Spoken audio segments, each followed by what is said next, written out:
परिचय। छात्रों, आज हम जैव प्रौद्योगिकी और इसके प्रक्रमों को जानेंगे। क्या कोई शब्द जैव प्रौद्योगिकी को परिभाषित कर सकता है? हाँ सर। सर, ये एक प्रौद्योगिकी है जिसका उपयोग उत्पादों को रूपांतरित करने और मानव जीवन हेतु उन्हें उपयोगी बनाने के लिए किया जाता है। बहुत अच्छे। वे प्रक्रम क्या हैं जिन्हें हम जैव प्रौद्योगिकी में शामिल करते हैं? सर, इसमें कृत्रिम डीएनए का निर्माण शामिल है। सही कहा। डीएनए का क्या अर्थ है? सर, डीऑक्सी रिबोन्यूक्लिक अम्ल। सही कहा। तो आओ इस पाठ में हम जैव प्रौद्योगिकी के सिद्धांत और प्रक्रमों के बारे में विस्तार से चर्चा करेंगे।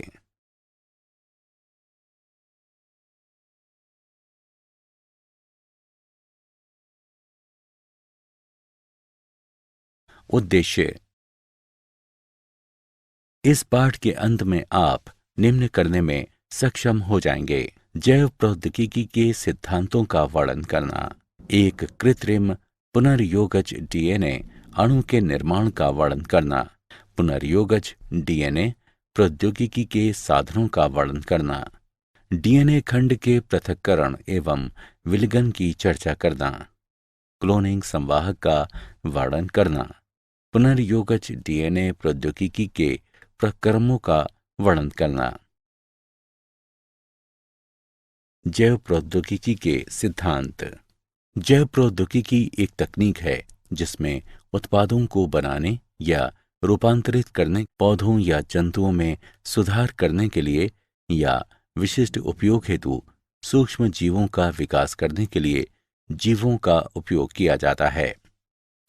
आधुनिक जैव प्रौद्योगिकी के विकास में निम्न दो तकनीकों का योगदान है: आनुवंशिक इंजीनियरिंग, आनुवंशिक पदार्थ की प्रकृति को बदलने की तकनीक, और या आनुवंशिक पदार्थ को अन्य परपोषी जीवों में प्रवेश कराकर इसके समलक्षणी में परिवर्तन करना। जैव प्रौद्योगिकी उत्पादों के निर्माण के लिए रोगाणु रहित दशाओं में केवल वांछित सूक्ष्मों या कोशिकाओं की अधिक संख्या में वृद्धि और गुणन को सुगम बनाने की तकनीक।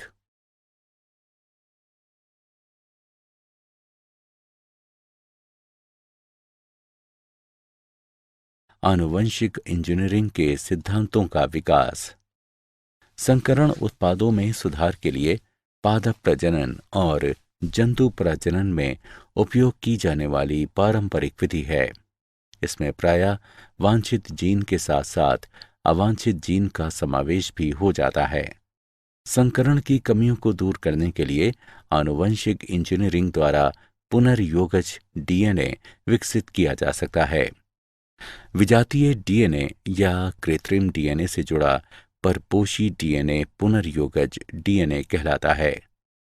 प्रतिकृति का मूल डीएनए का अनुक्रम है, जिस स्थान पर प्रतिकृतियन या एक गुणसूत्र प्लाज्मिड या वायरस पर शुरू होता है। जीवाणु, प्लाज्मिड तथा छोटे वायरसों सहित छोटे डीएनए के लिए एकल मूल ही पर्याप्त है। बड़े डीएनए में अनेक मूल होते हैं और डीएनए प्रतिकृतियन उन सभी मूलों पर शुरू होता है।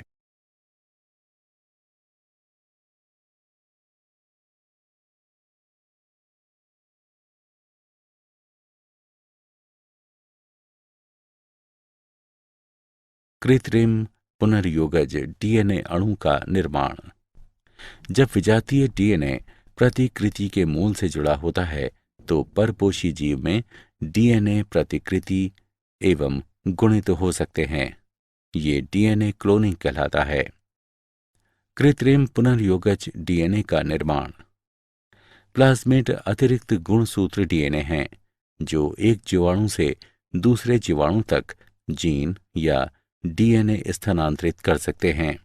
वे साल्मोनेला टाइफीमोरियम के प्लाज्मिड से प्रतिजैविक प्रतिरोधी जीन को प्रतिबंधन एंजाइम्स द्वारा काटकर अलग करते हैं। पृथक जीन डीएनए लीकेज एंजाइम द्वारा प्लाज्मिड से जुड़ा हुआ था।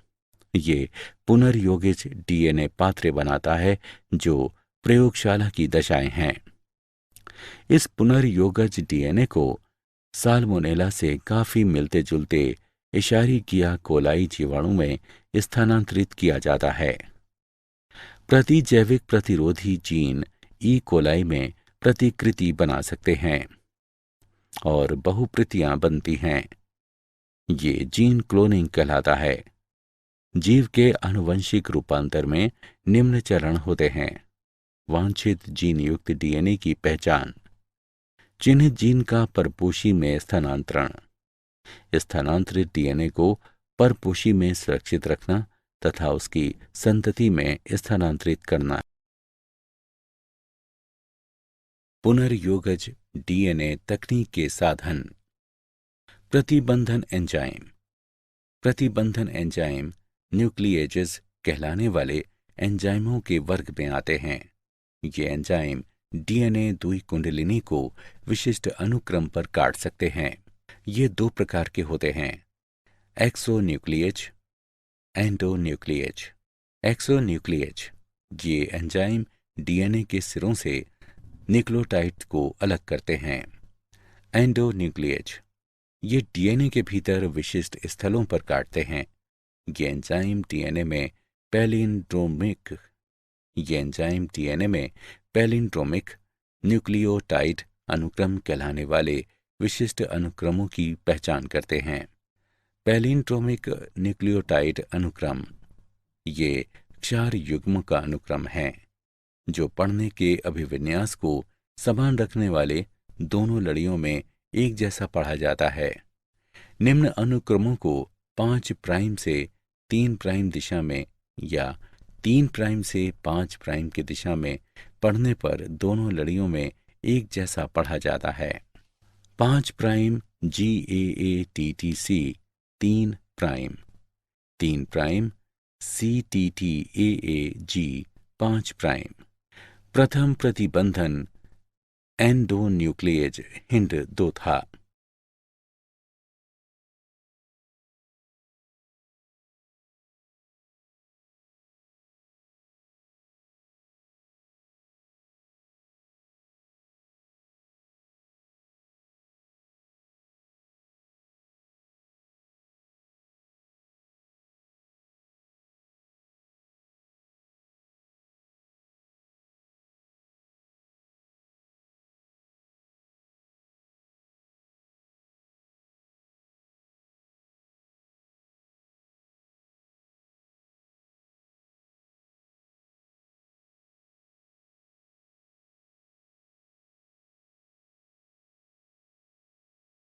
प्रतिबंधन एंडोन्यूक्लिएज एंजाइम की क्रिया द्वारा पुनर्योगज डीएनए के निर्माण में चरण। कुछ जीवाणु में प्रतिबंधन एंजाइम प्राकृतिक रूप से पाए जाते हैं और विषाणुओं के विरुद्ध रक्षा तंत्र के रूप में कार्य करते हैं। प्रत्येक प्रतिबंधन एंजाइम एक विशिष्ट स्थल यानी पहचान स्थल पर काटता है जहां न्यूक्लियोटाइड्स का एक विशिष्ट अनुक्रम पाया जाता है। प्रतिबंधन एंजाइम EcoR1 में निम्न पहचान स्थल होते हैं: GAATTC, CTTAAG। इसका अर्थ है कि EcoR1 इस अनुक्रम में केवल G और A के बीच काटेगा। चरण 1 EcoR1 के लिए पहचान स्थल युक्त डीएनए का एक खंड नीचे दिया गया है। चरण 2 EcoR1 डीएनए लड़ी को पहचान स्थल पर काटता है G और A के बीच। चरण 3 डीएनए लड़ी विखंडित हो जाती है। इससे खुले न्यूक्लियोटाइड्स या चिपचिपे छोर वाले डीएनए खंड उत्पन्न होते हैं। अन्य प्रतिबंधन एंजाइम उदाहरण के लिए हिंड 2 में सीध में काटता है और बंद न्यूक्लियोटाइड वाले डीएनए खंड उत्पन्न करता है। ये खंड अनासंजी सिरे कहलाते हैं। चिपचिपे सिरे और अनासंजी सिरे एक अन्य डीएनए एंजाइम लीकेज द्वारा बंधन कहलाने वाली प्रक्रिया में आपस में जोड़े जा सकते हैं। डीएनए लीकेज डीएनए की मरम्मत और प्रतिकृतियन में शामिल होते हैं। लीकेज का कार्य बंधन कहलाने वाली प्रक्रिया में डीएनए खंडों को पुनः जोड़ना है। डीएनए खंड 4 युग्म रेखण का उपयोग करके आपस में जुड़ जाते हैं। डीएनए के एक खंड के खुले न्यूक्लियोटाइड्स दूसरे डीएनए खंड के लिए 4 युग्मों द्वारा आकर्षित किए जाते हैं। खंड एंजाइम डीएनए लीकेज द्वारा जुड़े होते हैं, जो खंडों को उनकी शर्करा फॉस्फेट रीढ़ पर जोड़ते हैं। यदि डीएनए खंड अलग अलग स्रोतों से है तो पुनर्योजन डीएनए उत्पन्न होता है।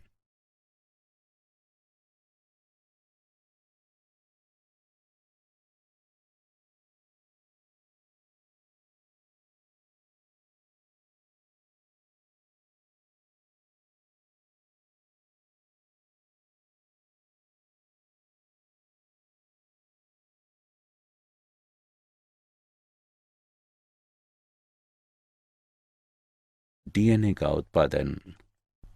पुनर्योगज डीएनए का उत्पादन प्रतिबंधन एंजाइम ईको की क्रिया के परिणाम स्वरूप होता है और बंधन को निम्नलिखित आरेख में दर्शाया गया है। एंजाइम दोनों डीएनए को समान आमाप पर काटता है। उसके बाद दोनों डीएनए खंडों को चिपचिपे सिरों पर जोड़ा जा सकता है और इसके फलस्वरूप पुनर्योगज डीएनए बनता है।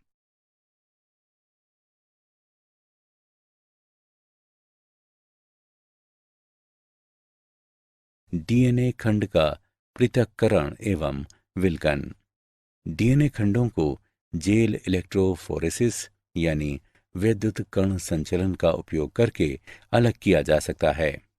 विभिन्न आकार वाले अणुओं को सरंध्री स्पंज जैसे मैट्रिक्स में अलग करने के लिए इलेक्ट्रोफोरेसिस में विद्युत धारा का उपयोग किया जाता है। बड़े अणुओं की तुलना में छोटे अणु जेल रंध्रों से बहुत आसानी से गति करते हैं।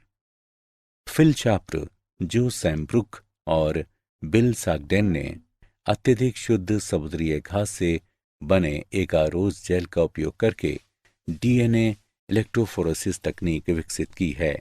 जेल को विद्युत प्रवाहित होने वाले लवण विलयन से भरे टैंक में डुबोया जाता है। पिपेट का उपयोग करके डीएनए प्रतिदर्श को एगारोज जेल में बने स्थानों में लाता जाता है। डीएनए प्रतिदर्श रंगहीन होते हैं, लेकिन शोधकर्ता नीले रंग की ट्रैकिंग डाई मिलाते हैं। इससे प्रतिदर्शों को लादना और जेल से होकर डीएनए प्रवासन को आंखों द्वारा देखना आसान हो जाता है। डीएनए रीढ़ में स्थित फॉस्फेट समूह ऋणात्मक आवेशित ऑक्सीजन लेकर डीएनए अणु को पूरी तरह से ऋण आवेशित कर देते हैं।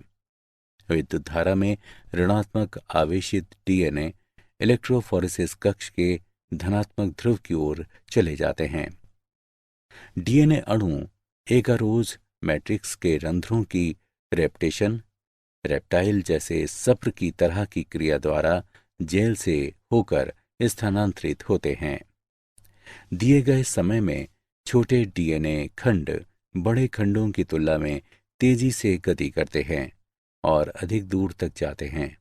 इस तरह डीएनए खंड एक एगारोज जेल में आमाप अनुसार अलग अलग किए जा सकते हैं।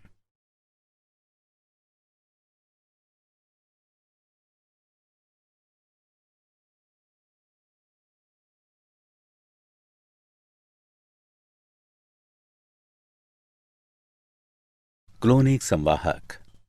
एक डीएनए अणु जो विजातीय डीएनए को एक परपोषी की कोशिका में ले जाता है, जीवाणु कोशिका के भीतर प्रतिकृति बनाता है और स्वयं की अनेक प्रतियां उत्पन्न करता है और विजातीय डीएनए क्लोनिंग संवाहक कहलाता है।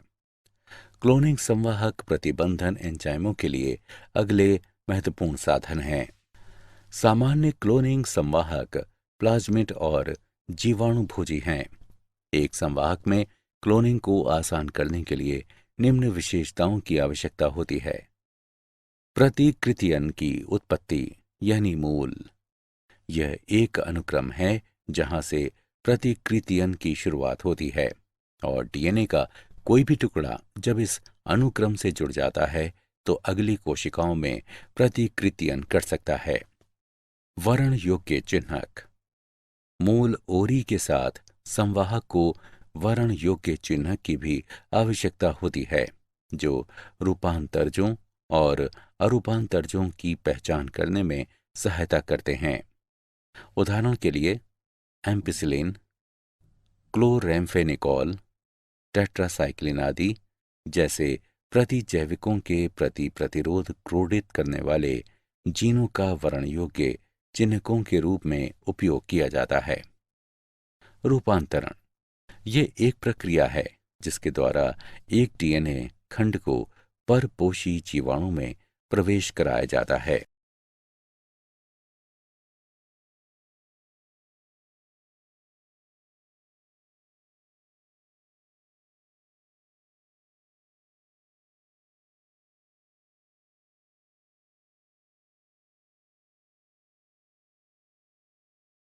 क्लोनिंग संवाहक। क्लोनिंग स्थल ये वे स्थल हैं जहां पर विजातीय डीएनए जुड़ता है। निवेशी निष्क्रियता। प्रतिजैविक प्रतिरोधी जीन का उपयोग करके पुनर्योगजों का चयन करना एक जटिल प्रक्रिया है, इसलिए एक वैकल्पिक विधि विकसित की गई है। इसमें रूपांतरजों, पुनर्योगजों और अपुनर्योगजों की पहचान क्रियाधार की उपस्थिति में रंग उत्पन्न करने की उनकी क्षमता के आधार पर की जाती है। इसमें एक पुनर्योगज डीएनए को ए ग्लैक्टोसाइजिस एंजाइम के अनुक्रम में प्रवेश कराया जाता है, जिसके फलस्वरूप एंजाइम निष्क्रिय हो जाते हैं और इसे निवेशी निष्क्रियता कहते हैं। इसलिए इस प्रकार के जीवाणु द्वारा नीला रंग नहीं प्रदान किया जाएगा, अपुनर्योगज नीला रंग प्रदान करेंगे। पौधों व जंतुओं में जीन क्लोनिंग हेतु संवाहक। जीनों को स्थानांतरित करने के लिए कुछ जीवाणु और वायरस का उपयोग किया जाता है। उदाहरण के लिए अनेक द्विबीजपत्री पौधों पर पाया जाने वाला रोगजनक एग्रोबैक्टीरियम ट्यूमीफेशियंस टी डीएनए कहलाने वाले डीएनए का खंड स्थानांतरित करता है और पौधों की कोशिकाओं को ट्यूमर अर्बुद में रूपांतरित कर देता है और अर्बुद कोशिकाएं रोगजनक के लिए जरूरी रसायनों का उत्पादन करती हैं। अब इस जीवाणु के टीआई प्लाज्मिड का उपयोग अपनी अभिरुचि के जीन को अनेक पौधों में स्थानांतरित करने के लिए किया जा सकता है। जंतुओं में पश्च विषाणु परपोषी कोशिकाओं को संबंधित कोशिकाओं में रूपांतरित करने के लिए अपने डीएनए को परपोषी कोशिका में स्थानांतरित कर सकता है। इसलिए पश्च विषाणु का एक संवाहक के रूप में उपयोग किया जाता है यदि हानिकारक डीएनए को अभिरुचि के जीन द्वारा बदला जा सकता है। सक्षम आतिथ्य यानी पुनर्योगज डीएनए के साथ रूपांतरण हेतु। डीएनए जलरागी अणु होते हैं, इसलिए इसे कोशिका झिल्ली से होकर गुजारने के लिए कोशिका को कैल्शियम जैसे द्विसंयोजन धनायन की विशिष्ट सांद्रता के साथ संसाधित किया जाता है। ऐसी कोशिकाओं को पहले पुनर्योगिज डीएनए के साथ बर्फ पर रखा जाता है, तब पुनर्योगिज डीएनए को उन कोशिकाओं में बलपूर्वक प्रवेश कराया जाता है। इसके बाद उन्हें थोड़े समय के लिए 42 डिग्री सेल्सियस पर रखा जाता है और पुनः इसे वापस बर्फ पर रखा जाता है। विजातीय डीएनए को प्रवेश कराने की अन्य विधियां सूक्ष्म अंतःक्षेपण और बायोलिस्टिक या जीन गन हैं। सूक्ष्म अंतःक्षेपण में डीएनए को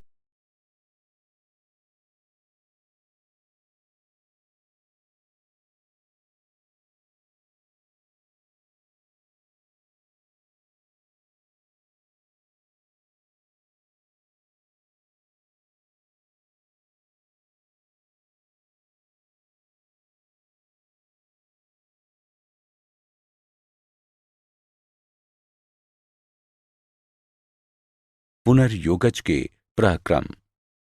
पुनर्योगज डीएनए तकनीक में अनेक चरण शामिल होते हैं, जैसे आनुवंशिक पदार्थ डीएनए का पृथक्करण, डीएनए को विशिष्ट स्थलों पर काटना, पीसीआर का उपयोग करके अभिरुचि के जीन का प्रवर्धन, परपोषी कोशिका या जीव में पुनर्योगज डीएनए का निवेशन, बाहरी जीन उत्पाद प्राप्त करना, अनुप्रवाह संसाधन, आनुवंशिक पदार्थ डीएनए का पृथक्करण।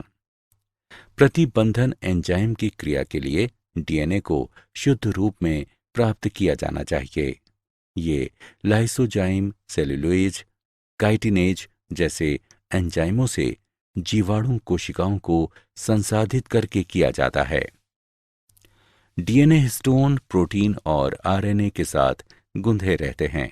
आरएनए को रिबोन्यूक्लेज से उपचारित करके, जबकि प्रोटीन को प्रोटीएज से उपचारित करके अलग किया जाता है। अन्य अणुओं को उचित उपचार द्वारा अलग किया जाता है और अनंत गुत्वा द्रुत शीतित एथेनॉल मिलाने से शोधित डीएनए अवक्षेपित हो जाता है।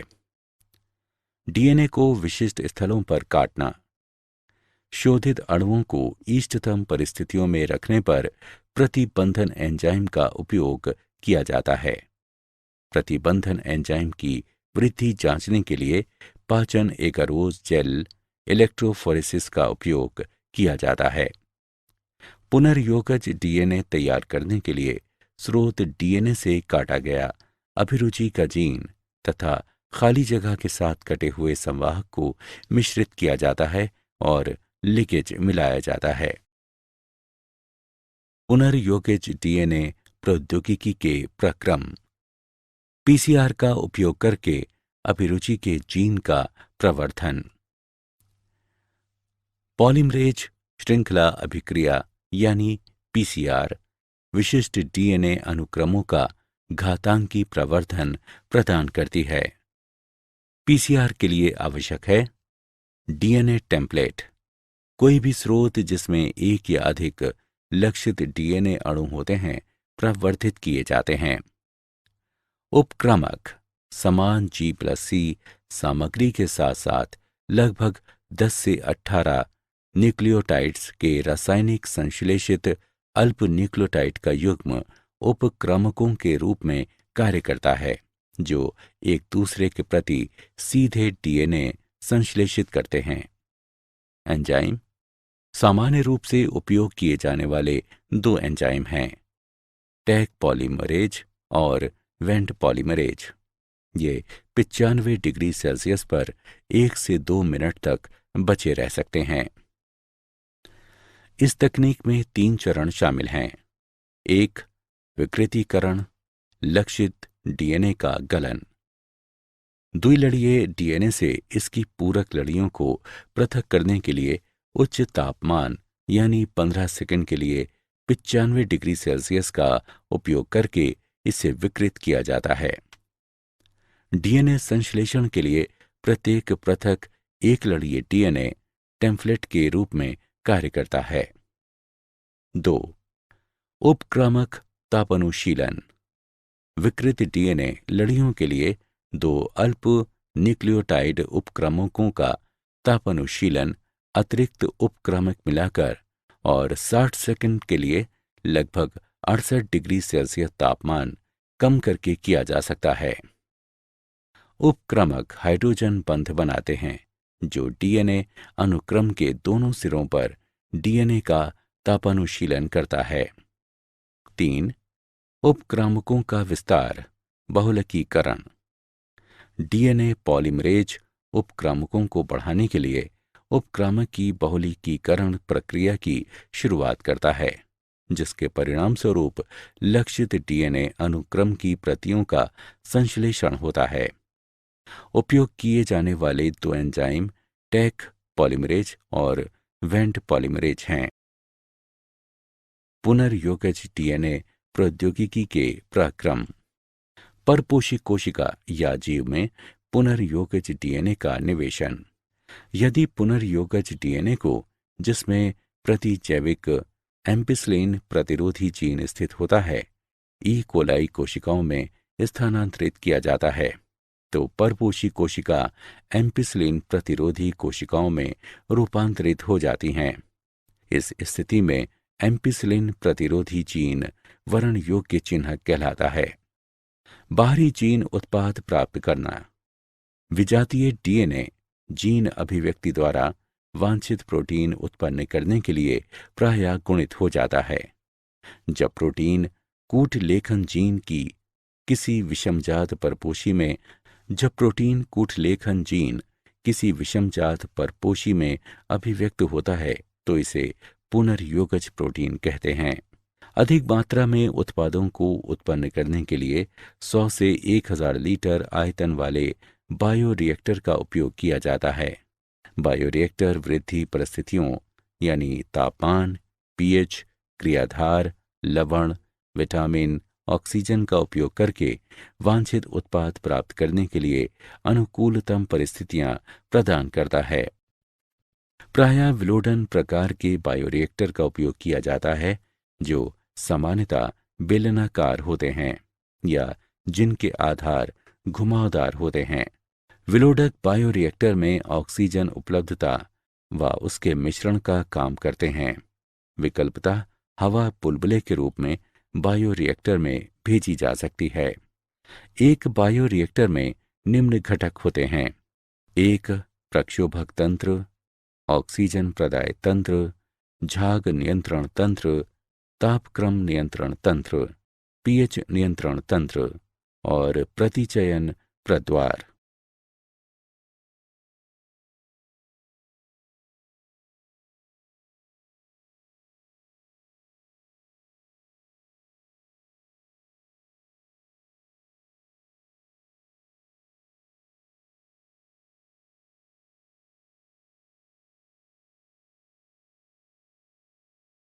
पुनर्योगज डीएनए प्रौद्योगिकी के पराक्रम। अनुप्रवाह संसाधन। इसमें पृथक्करण व शोधन शामिल है। इसे सामूहिक रूप से अनुप्रवाह संसाधन कहते हैं। औषधि के मामले में ऐसे संरूपण को चिकित्सीय परीक्षण से गुजारते हैं। अनुप्रवाह संसाधन प्रत्येक उत्पाद के लिए भिन्न भिन्न होता है।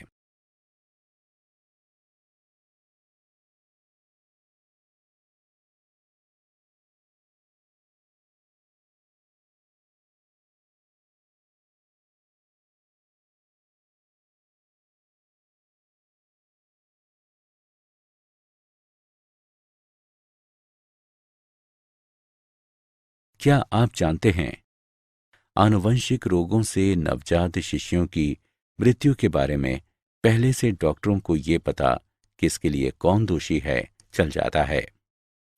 अब वैज्ञानिकों ने नियमित चिकित्सा देखभाल के लिए जीन मैपिंग के करीब पहुंचकर 1 सप्ताह के बजाय कुछ ही दिनों में उन शिशुओं के डीएनए के कुट लेखन का एक तरीका खोज लिया है। सिर्फ 50 घंटों में हम नवजात शिशु के जीनोम का विकोडन और व्याख्या कर सकते हैं। सारांश। आइए हमने जो कुछ सीखा है उसे संक्षेप में दोहराएं।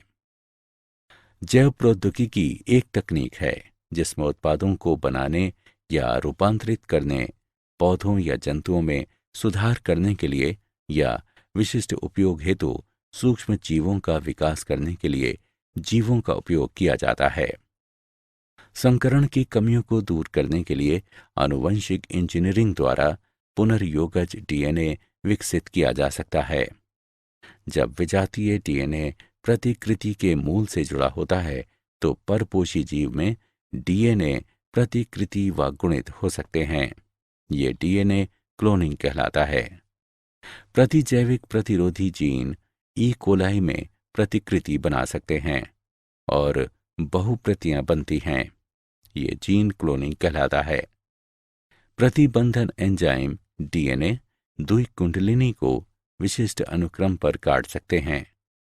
पुनर्योगज डीएनए प्रतिबंधन एंजाइम को पुनर्योगज डीएनए प्रतिबंधन एंजाइम EcoR1 और बंधन की क्रिया द्वारा उत्पन्न किए जा सकते हैं। डीएनए खंडों को जेल इलेक्ट्रोफोरेसिस यानी विद्युत कण संचलन का उपयोग करके अलग किया जा सकता है। एक डीएनए अणु जो विजातीय डीएनए को एक परपोषी कोशिका में ले जाता है, जीवाणु कोशिका के भीतर प्रतिकृति बनाता है और स्वयं की अनेक प्रतियां उत्पन्न करता है और विजातीय डीएनए क्लोनिंग संवाहक कहलाता है। पुनर्योगज डीएनए तकनीक में अनेक चरण शामिल होते हैं। आनुवंशिक पदार्थ का पृथक्करण, आनुवंशिक पदार्थ यानी डीएनए का पृथक्करण, डीएनए को विशिष्ट स्थलों पर काटना, पीसीआर का उपयोग करके अभिरुचि के जीन का प्रवर्धन, परपोषी कोशिका जीव में पुनर्योगज डीएनए का निवेशन, बाहरी जीन उत्पाद प्राप्त करना, अनुप्रवाह संसाधन,